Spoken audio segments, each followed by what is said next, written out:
Namo Buddhaya. Good morning my students. Hari ini kita akan melanjutkan materi kita pendidikan agama Buddha, yaitu mengenai 8 kondisi duniawi. 8 kondisi duniawi ini akan dialami oleh semua makhluk yang hidup di dunia ini. Nah, untuk yang pertama kalinya Miss Dwi akan membahas mengenai 2 kondisi duniawi ya. Yang pertama yaitu untung dan yang kedua rugi.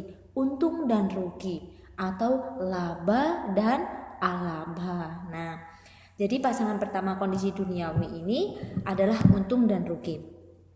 Untung artinya mendapatkan nasib yang baik, kondisi yang baik, hidupnya mujur, banyak rezekinya. Dalam berdagang selalu mendapatkan laba atau keuntungan.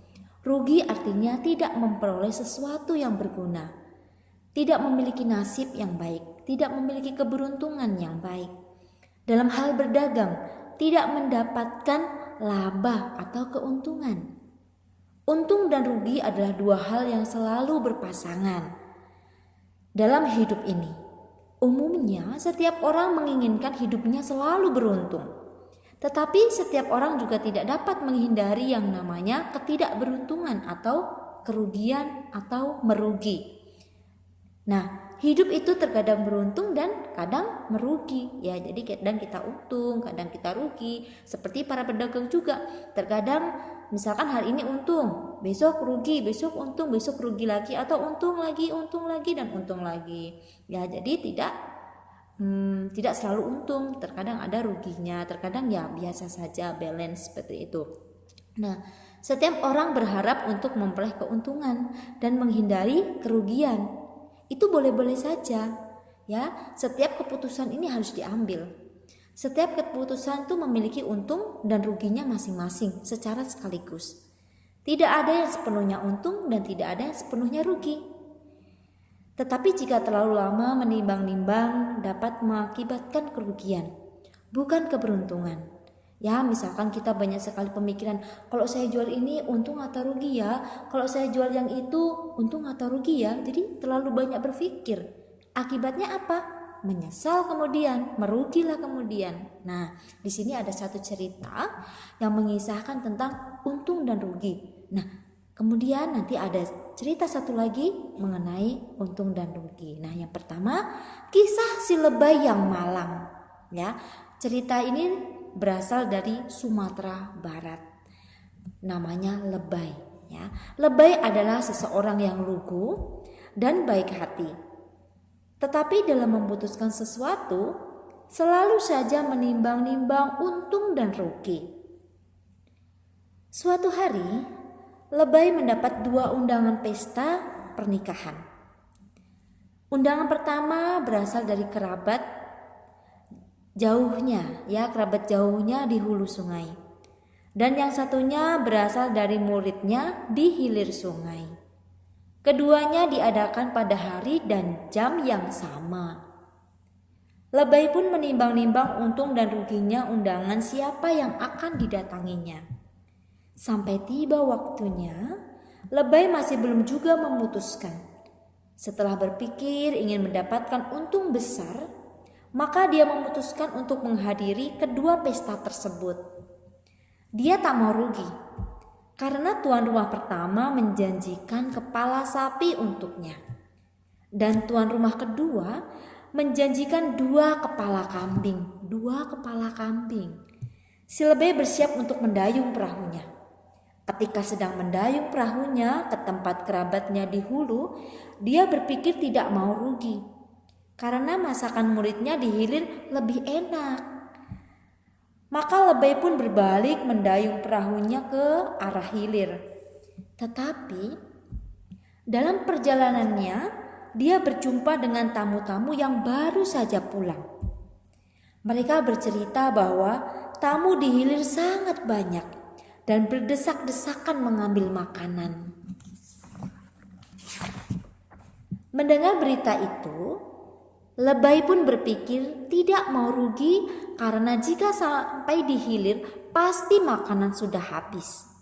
Maka lebay pun berbalik arah mendayung perahunya ke hulu.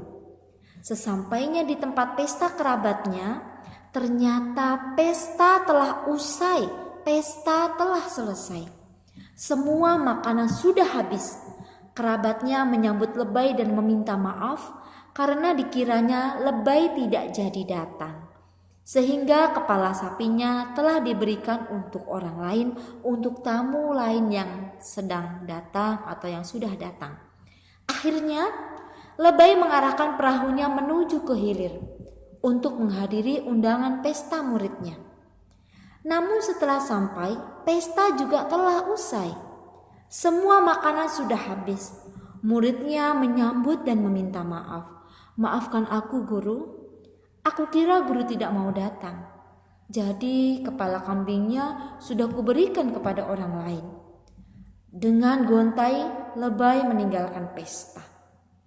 Nah, dari cerita si Lebay ini kita tahu bahwa kalau kita terlalu banyak menimbang-nimbang untung rugi, maka akhirnya apa? Seperti cerita si Lebay mendapatkan kerugian.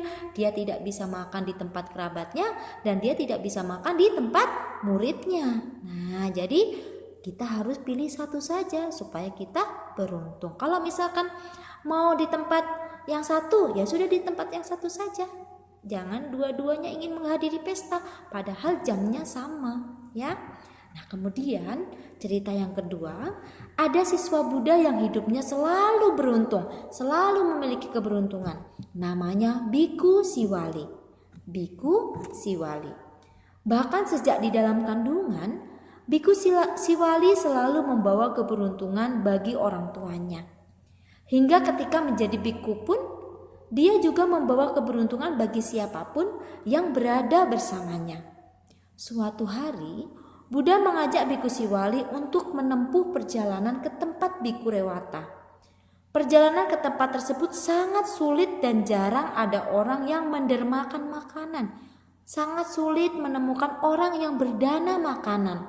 Namun, dengan adanya Biku Siwali, mereka selalu mendapatkan derma makanan dalam perjalanan dan bahkan berlebihan. Berkah keberuntungan yang dimiliki Biku Siwali berasal dari tekadnya pada masa kehidupan lampaunya, tepatnya dimulai sejak masa Buddha Padumuttara atau Buddha sebelumnya. Dia bertekad untuk berderma, berdana selama 7 hari kepada Buddha dan para biku. Kemudian ketika Buddha Wipasi, Siwali mendermakan madu, dadi, susu, dan gula yang cukup untuk ribuan biku yang membutuhkan. Nah, jadi dari cerita Biku Siwali ini kita tahu bahwa Biku Siwali adalah seorang biku yang penuh dengan keberuntungan. Dimanapun Biku Siwali berada, Biku Siwali akan mendapatkan derma makanan yang sangat banyak, bahkan berlebihan. Nah, tetapi Biku Siwali tidak menjadi sombong karena dia tahu bahwa dia mendapatkan derma makanan yang banyak karena pada kehidupannya yang lampau dia berdana kepada para biku dan para Buddha yang lampau, ya. Jadi kita semuanya harus tahu bahwa dalam kehidupan ini kita akan mengalami yang namanya untung dan rugi. Nah, jadi kita harus bijaksana dalam menjalani kehidupan ini, ya. Semoga kita semuanya selalu beruntung. Kalau misalkan kita mendapatkan kerugian, ya kita harus bangkit dari kerugian itu dan bertekad untuk bisa menjadi beruntung untuk kedepannya, ya, dengan cara-cara yang baik. Nah, ini saja dari Miss Dwi, semoga bermanfaat. Sabi sata bawang sukitata, semoga semua hidup berbahagia. Sadu, sadu, sadu, namo buddhaya.